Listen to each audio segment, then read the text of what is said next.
I don't know about you, but I find trash all the time on the roads, parking lots, just anywhere and everywhere, just plastic trash.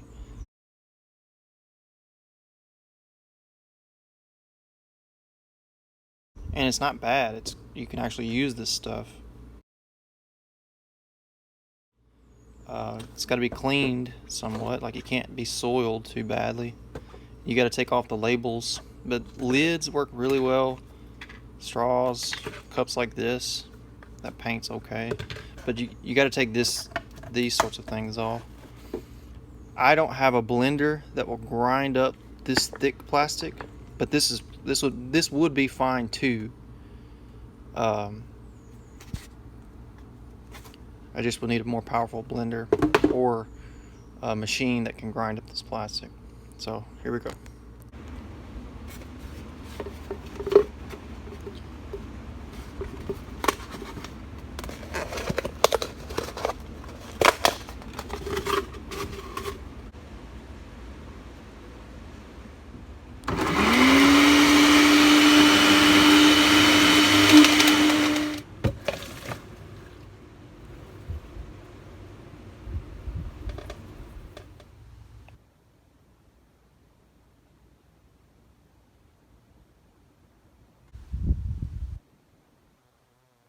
Is just food, or it was coloring that was on a styrofoam cup. I added some more styrofoam to it.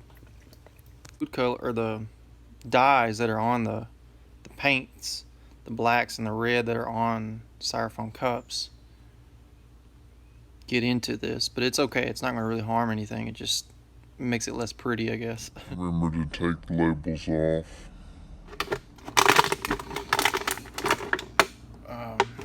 Like I said, this is a DIY experiment. Too loud, so if you do this at home, wear some earplugs and do it outside.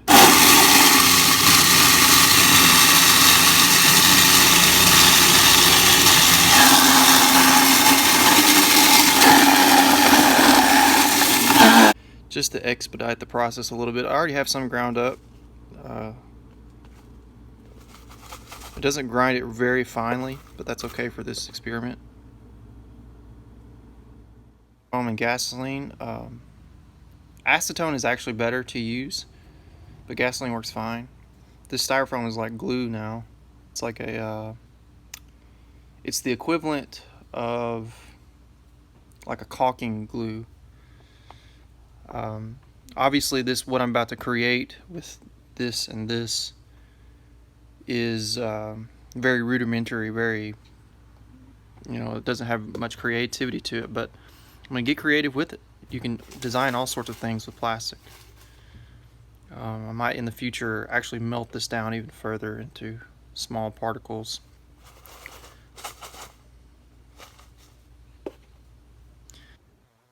About to do that. No, you don't have to use all of this glue.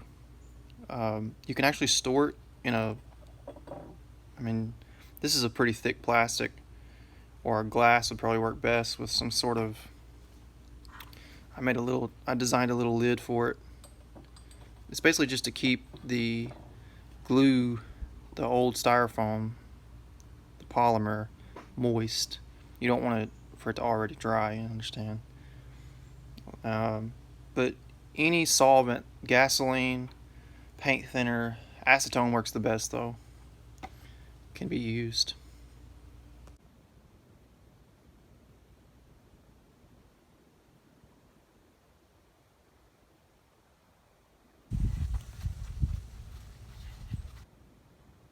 About how it's just like I wouldn't say it's a super glue, but it's definitely it's the equivalent of like a caulking glue.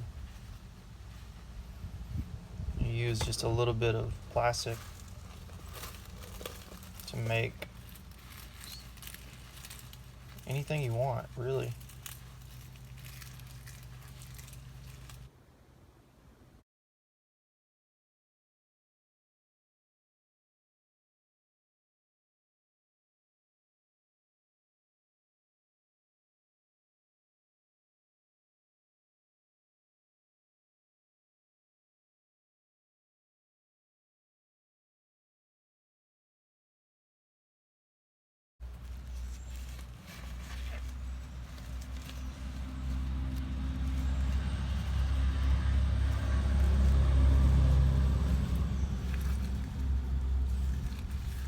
This is what I have so far.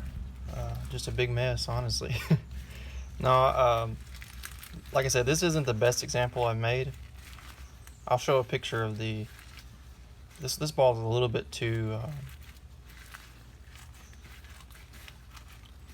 what should I say? It's a little bit large compared to the other one I made, but the other one is nice. With a little bit of refining, it can get even more.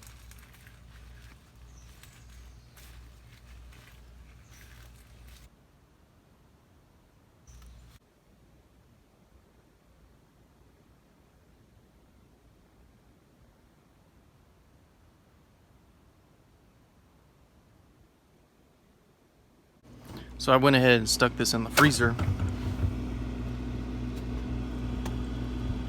I just literally stuck it in there for now. It needs to dry. And we'll give it a little bit of time.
Okay, it's been about 30 minutes.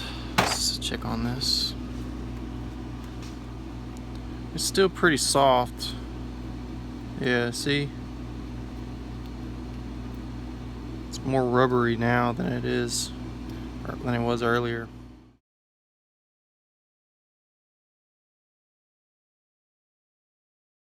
The one I made in this video.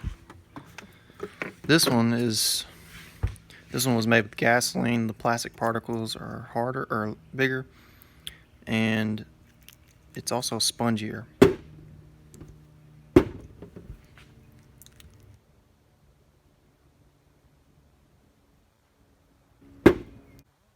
Before, it's a lot smaller.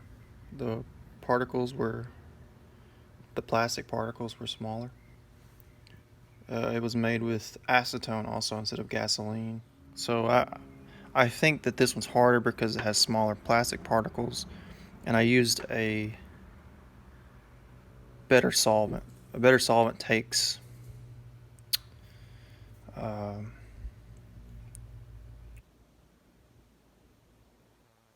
in that it's like thinner. It makes it the surface area of the chemical do different things.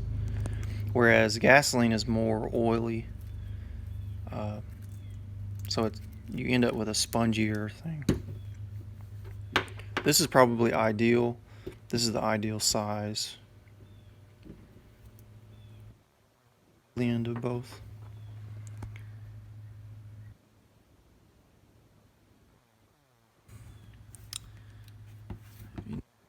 This had black plastic in it when I made it. A little bit of blues.